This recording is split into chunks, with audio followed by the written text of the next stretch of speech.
Baba, ninakushukuru kwa nafasi nzuri ambayo umetupatia kwa siku hii ya leo, na kwa namna kipekee tukienda kusikiliza mambo mawili matatu kuhusiana na siku ya Ijumaa Kuu. Asante sana baba. Karibu sana. Kuna wale ambao wanajiuliza baba, Monsinyori ni nani? Kumekuwa na hili swali la hapa na pale. Kabla hatujajikita katika mada yetu kwa siku ya leo, unaweza kumgusia kidogo mtazamaji wetu na msikilizaji ajifunze japo kwa ufupi?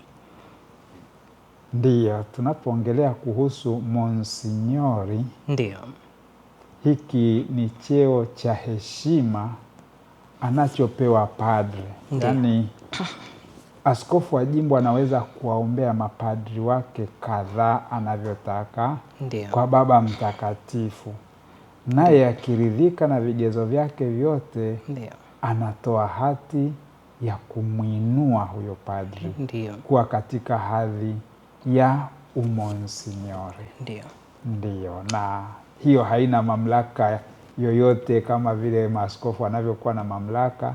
Anakuwa tu padri aliyeinuliwa katika hadhi ya umonsinyori, anaweza kuendelea na shughuli zake zile atakazo kuwa anapangiwa na askofu jimbo, au kama ni katika taasisi kama ni hivyo hapa Segerea Seminari, basi inakuwa anafuata mipangilio hiyo. Asante sana baba kwa ufafanuzi huo. Tutajikita huko zaidi kwa wakati mwingine ili kumsaidia zaidi kuelewa. Tuiangazie kwa namna ya kipekee siku hii ya leo, siku ya Ijumaa Kuu. Baba Monsinyori, unaweza kumwelezea mtazamaji kwa nini liturujia ya Ijumaa Kuu haina sadaka ya misa kamili kama siku nyingine za kawaida?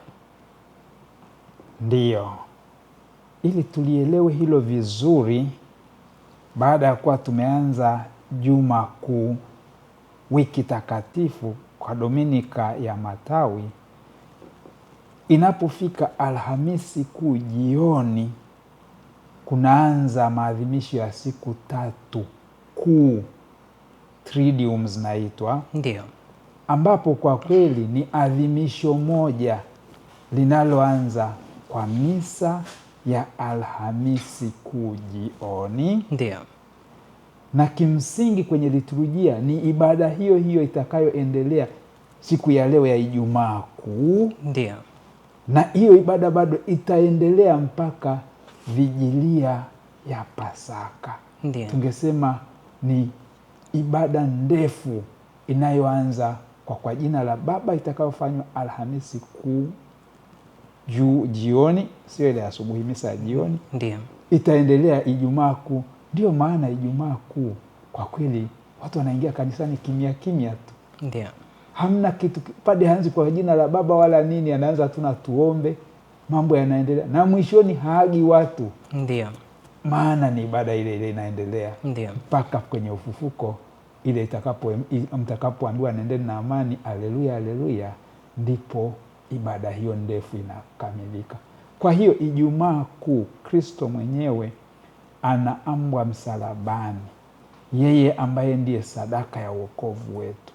Siku hiyo kanisa linabaki katika maombolezo, ukimya mkuu.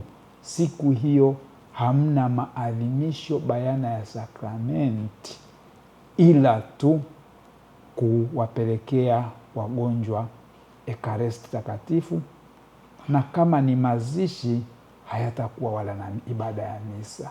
Kwa hiyo siku hiyo hamna maadhimisho yenye matoleo ya Ekaristi Takatifu. Ndiyo maana hata sadaka kamili ya misa ile inaitwa sadaka ya adhimisho la misa haitolewi. Ndiyo. Asante sana.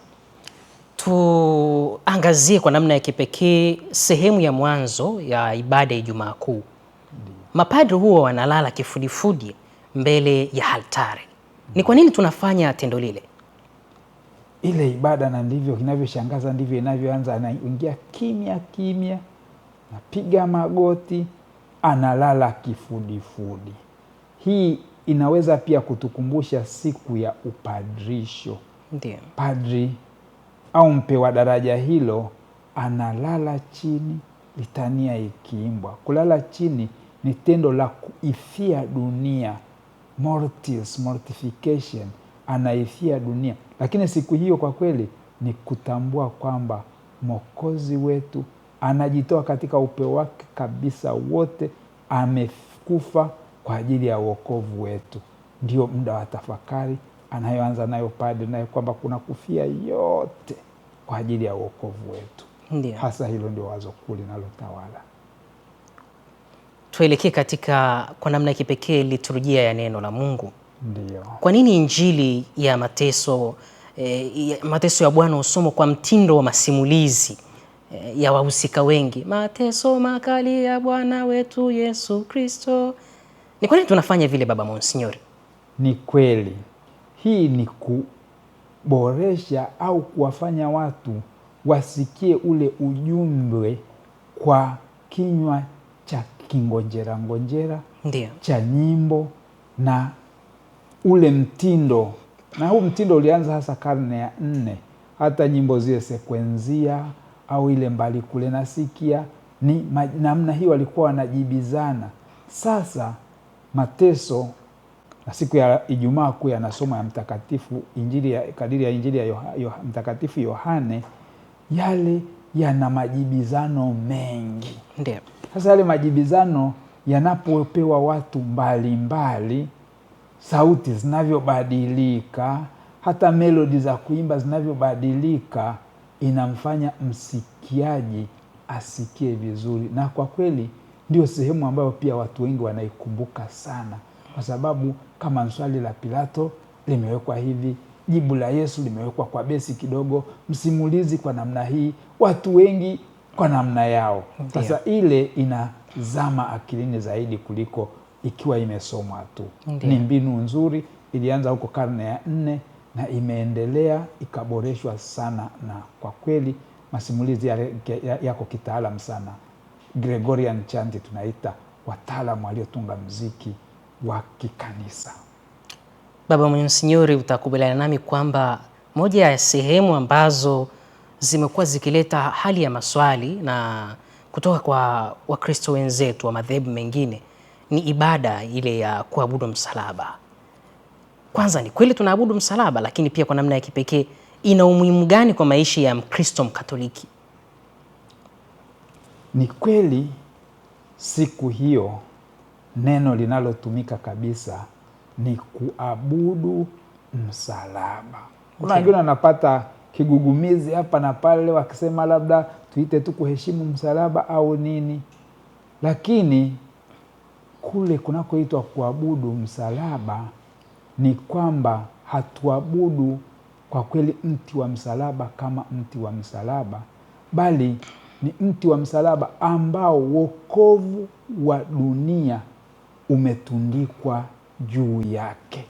Ndio maana tunasema njoni, njoni, njoni tuabudu. Na hii inafanyika siku hiyo tu ya Ijumaa Kuu, maana ndiyo siku ambayo sasa msalaba ambao kwa kweli ulikuwa laana. Ukisoma nadhani Kumbukumbu la Torati sura 21 aya 23 itajwa kwamba alaaniwa aliyetundikwa msalabani. Kwa hiyo hata mwanzoni mwa kanisa hawakutumia sana msalaba.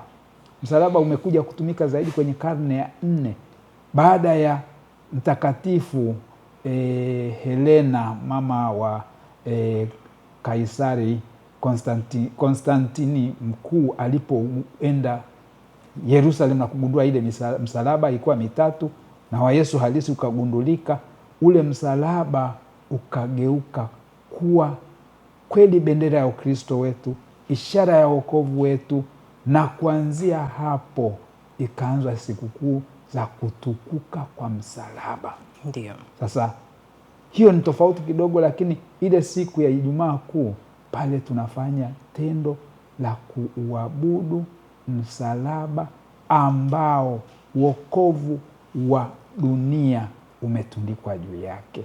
Hiyo ndio msingi mkubwa sana, na ndio maana kanisa linatoa hadhi hiyo, hadhi kuu kabisa. Maana hiyo kutukuka kwa msalaba iko katika ngazi katika ngazi za sala ziko latria. Latria ni adoration.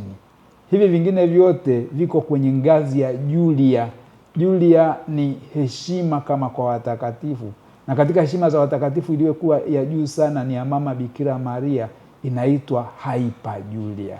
ikifuatiwa na baba na Mtakatifu Yosefu mume wa Bikira Maria inayoitwa Protojulia.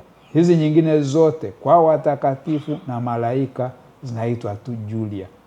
Ile ambayo ni Latria, hiyo ni kwa Mungu peke yake katika Utatu Mtakatifu na vyote vinavyomwakilisha Mungu.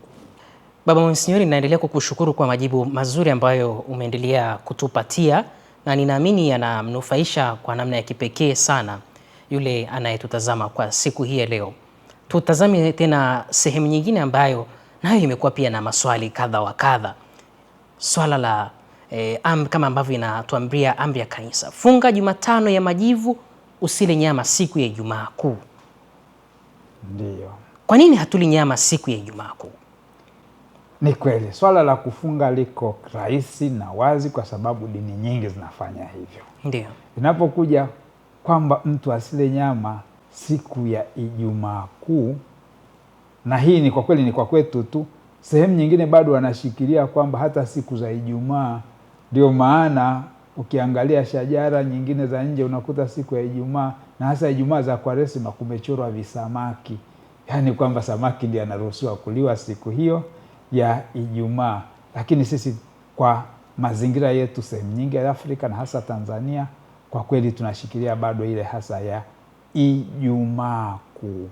Ile ndiyo siku ambayo Mwokozi wetu anawambwa msalabani, mwili wake unawambwa msalabani, anakufa kifo cha mateso makali chenye aibu kubwa ili atukomboe sisi. Kwa hiyo ikaonekana na ikawa desturi tu ilianza hatua kwa hatua kwamba siku hiyo Mkristo asitumie nyama. Lakini pia namna ya kujidhili, yaani kuna mambo mawili, kufunga fasten na kujikatalia ni abstinence. Kwa hiyo hii iko katika ngazi ya kujikatalia, lakini ambayo kwa kweli kwa hiyo siku ya Ijumaa Kuu ni sheria ya Kanisa. Ndio hivyo. Ni aina gani ya vyakula vinachukuliwa kuwa nyama na vinavyopaswa kuepuka siku hiyo? Kwa kweli nyama zote zinazotokana na wanyama, aina zote za wanyama, ndio, lakini pia aina zote za ndege.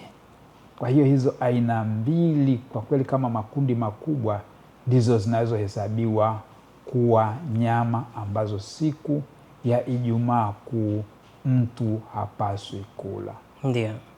Samaki, mayai na mazao yake au hata maziwa pamoja na matokeo yake kama jibini nini, Ndiyo, hivyo vinaruhusiwa kutumika hata siku ya Ijumaa Kuu. Kuna utofauti gani kati ya kufunga fasting na kutokula nyama? Sawa.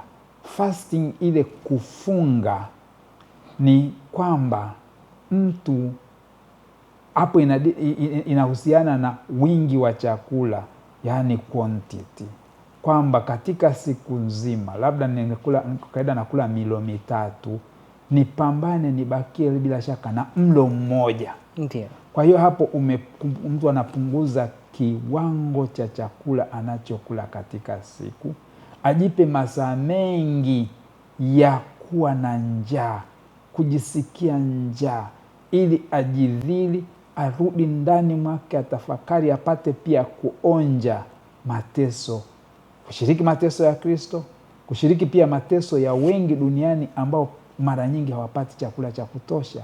Kwa namna hiyo anaguswa.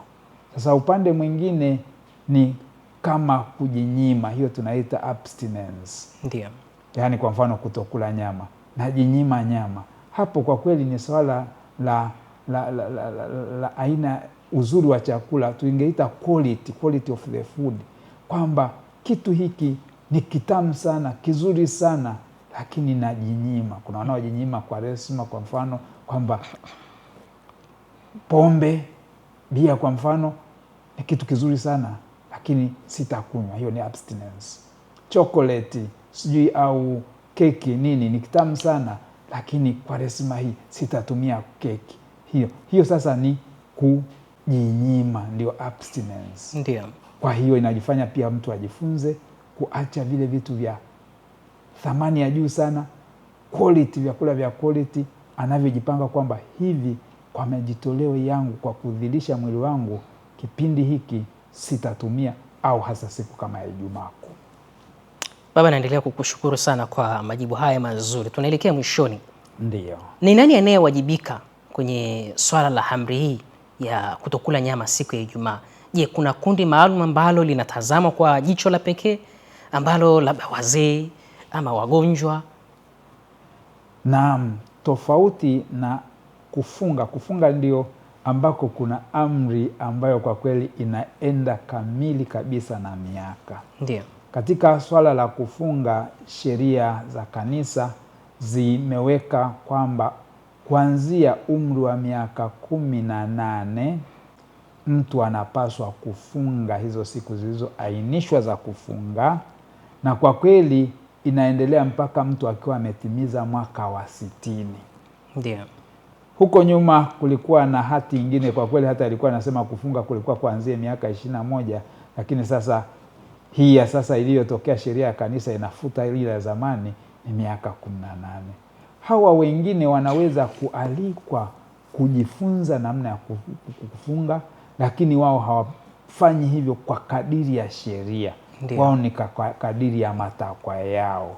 Lakini kwa upande wa kujinyima, kujikatalia, hiyo mara nyingi ni mwaliko ambao unakuta wanaalikwa watu kujifunza. Hata watoto katika ngazi fulani wanaweza kuambia, peremende usizitumie sana kipindi hiki cha Kwaresma, kitu hiki acha kidogo, hivi na hivi.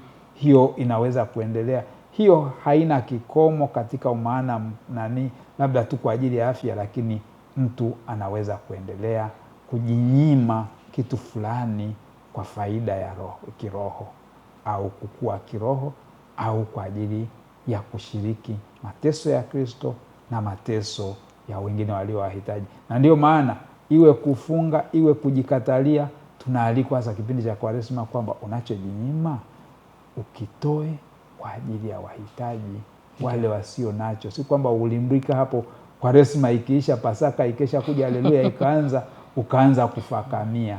Hapo itakuwa ni kuigiza, si kufunga kunakopendeza mbele ya Bwana. Nitarudi hapa baba. Naam.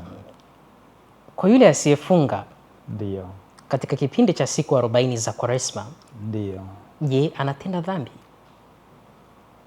Asiyefunga, kwanza kuna siku ambazo zimebainishwa rasmi, sawa? Ndio. Asipofunga na hana sababu na yuko kwenye kundi au umri anaopaswa, hapo atakuwa anakosea, anafanya dhambi, na kwa kweli anapaswa kuungama. Ndio.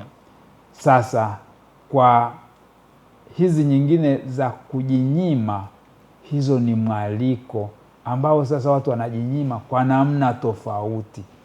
Kwani kuna watu wengine wanajitolea, hata Katoliki wanafunga kwa siku nzima kabisa, na ni kwa kujiona wafanyaje. Lakini kanisa halikuweka mambo ya kumbana mtu lazima hivi nini na nini.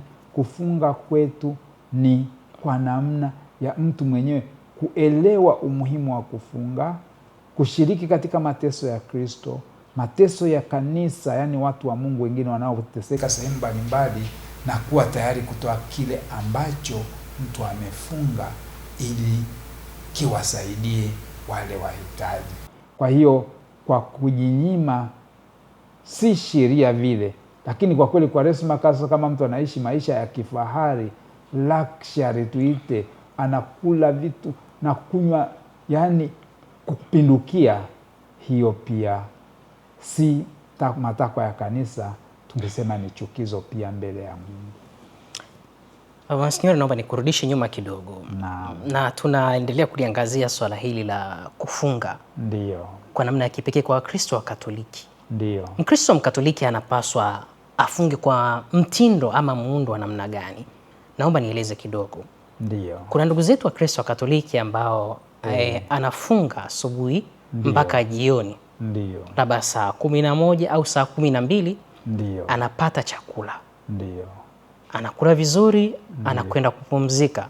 Ndiyo. Anaendelea na funga yake mpaka kesho muda kama ule. Ndiyo. Na anapata chakula, lakini hapeleki kwa wahitaji. Ndiyo. Je, mtu huyu yuko sahihi? Lakini pia kuna wengine ambao labda Bwana Eric anapenda kunywa soda. Ndiyo. Na katika kipindi la pengine cha wiki 2 za ndani ya siku 40 za Kwaresma, anasitisha kunywa soda na Ndiyo. Zile fedha ambazo anapaswa kununulia soda anawapa wahitaji. Je, watu hawa wote wawili wapo sahihi? Hapana, hapo kuna tofauti. Huyu wa kwanza pengine kufunga kwake kunageuka kama ni kujionyesha. Ni kweli anayefanikiwa kutumia mlo mmoja tu, yaani wa jioni, na akamudu kukaa siku nzima, kwa kweli kwa kujitesa ile mortification, anakuwa amefanya kazi kubwa sana. Lakini lengo bado halijatimia. Sasa kile anachojinyima, kwa vile anajinyima, si kwamba anajinyima, kwa kweli kinakuwa na maana kama kinasaidia wahitaji. Hii ndio ambayo hata ukisoma sehemu mbalimbali za maandiko matakatifu, iwe Isaya au Yeremia, wanasema kufunga nako kutaka ni huku ambako kumjali mwenye shida, mwenye njaa. Yote hayo yanaelezwa na masomo hayo tumeyasikia sana kipindi hiki. Sasa huyu ambaye labda hata wiki 2 tu amejitahidi akaacha kutumia soda yake, akafanya abstinence ya kutokutumia soda, ile pesa akawapa wahitaji, huyu amefanya tendo kubwa na bora zaidi kuliko yule ambaye amekula mlo mmoja tu katika masaa 24 na bado akajilimbikizia mwenyewe. Kama hatakuwa ajijilimbikizia, ndio, na kama atatoa kiasi fulani kwa wahitaji, ndio, je, funga yake itakuwa katika hali ya usahihi, Baba Monsinyori? Hapo inaanza kuingia kwenye hali ya usahihi. Ndio. Maana mkweli hata amefunga zaidi ya hitaji la kanisa, kwa sababu hitaji la kanisa linasema mtu aache mlo mzima wa siku. Kwa hiyo kama mtu tangu alfajiri mpaka jioni, kweli ataweza kuwa ameacha lunch, chakula cha mchana. Ni mfungo ulio kadiri ya sheria. Na kama katika huko kufunga kwake sehemu anaitoa kwa ajili ya wahitaji, huyo atakuwa amefanya hatua nzuri, au yuko katika hatua nzuri kadiri atakavyoweza kuwasaidia hao wahitaji zaidi. Na hiyo ndio lengo kubwa la kufunga. Si kufunga tu kwa ajili ya kujionyesha, bali kwa vile dunia yetu ina wahitaji wengi sana, hasa nchi kama ya kwetu, ni muhimu kuwahudumia, kuwajali kwa kile unachojikatalia. Bado ninasalia kwenye upande wa swala la kufunga, Baba Monsinyori. Ndio.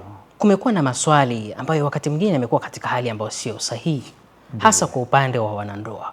Ndio. Je, katika kipindi cha Kwaresma ndani ya siku 40, ndio, je, kuna sehemu yoyote ya sheria ya kanisa ama ya mapokeo ndani ya kanisa inayosema wanandoa hawapaswi kushiriki hati ya tendo la ndoa wakati wa kipindi cha Kwaresma? Kimaandiko sijapaona. Na kwa kweli hata ukisoma maelekezo ya Mtume Paulo, nafikiri ni waraka wake wa kwanza kwa Korinto, bila shaka sura ya 7, anawashawishi wanandoa wasinyimane, isipokuwa pale watakapokubaliana kwa sababu kubwa zaidi, kwa mfano sababu za kiroho. Kwa hiyo wakikaa wenyewe wakakubaliana, sio mmoja kumdhulumu mwingine, wakafanya hivyo, ni tendo jema mbele ya Mungu, kwamba ndio hicho abstinence, ndio kujikatalia. Ndio. Lakini kwamba tu ni mmoja ameamua kwa sababu hivyo, kwa vile hamna sheria iliyosema kabisa, inakuwa kwa kweli inaweza ikavuka mpaka. Ndio. Lakini wakikaa wakaongea pamoja, wakakubaliana kwamba Kwaresma hii katika mambo yetu ya kujikatalia au kufunga, tujikatalie, tufanye abstinence ya tendo lililo halali katika ndoa, itakuwa iko sahihi mbele ya Mungu. Asante sana baba. Tuhitimishe na swali moja la mwisho. Naam. Kwa namna kipekee tuangalie sala kuu za waamini. Ndio. Universal prayers. Ndio. Ya Ijumaa Kuu. Ndio. Kwa nini sala zile zinatofautiana na za siku nyingine ndani ya misa takatifu? Ndio, hapo tunarudi tena kwenye ile hadhi ya msalaba siku ya Ijumaa Kuu ambao umebeba wokovu wa dunia, yaani Bwana wetu Yesu Kristo. Ndio maana tunaabudu, ndio maana iko katika ngazi ya latria, yaani adoration, kuabudu. Sasa kwenye Injili hiyo ya Yohane kuna mahali anasema kwamba nami nitakapoinuliwa juu nitawavuta watu wote kwangu. Kuinuliwa kwake kwa mara ya kwanza ni pale alipogongomelewa msalabani akanyanyuliwa juu. Ndio kuinuliwa kwake kwa kwanza. Kwa pili ni kufufuka, hii ambayo tutajiandaa sasa hivi kuingia vigilia ya usiku wa Pasaka. Na kuinuliwa kwa tatu ni kule kupaa mbinguni. Sasa yeye aliyenyanyuliwa juu siku ya Ijumaa Kuu baada ya mateso, tunakumbuka dunia yetu iliyosongwa na mambo mbalimbali mengi, shida mbalimbali. Tunakuja na kuyaweka maombi yetu chini ya msalaba huo. Yale maombi ni maombi ya dunia nzima, universal prayers. Na hizo sala, solemn intercessions zinavyoitwa, ni tofauti na hizi za kawaida kwa sababu kila sala ina mambo makubwa. Kanisa kuliombea, kumwombea Baba Mtakatifu, kuwaombea wenye daraja kuanzia maaskofu, mapadri, mashemasi, kuwaombea waamini kila ngazi, wakatekumeni, kuwaombea pia watu wenye shida mbalimbali, wasafiri, wagonjwa, wote ambao wana shida. Lakini pia kuna sehemu ya kuliombea taifa teule la Israeli. Yote hayo yamepangwa. Kuwaombea wale wasioamini na wale walio waregevu. Kwa hiyo kila kundi linaguswa kwenye sala hiyo. Ndio maana inaitwa solemn intercession au universal prayers. Sala kwa ajili ya wote, na inasaliwa na hata mtindo wake itasaliwa. Alafu mmoja atasema tupige magoti, watu wanapiga, kila mmoja anasali kimya kimya,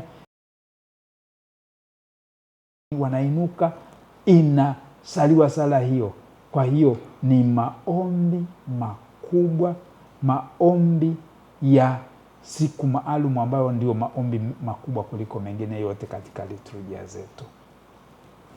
Asante sana baba, ni kushukuru sana kwa elimu hii kubwa na kwa muda wako ambao umetupatia kwa siku hii ya leo.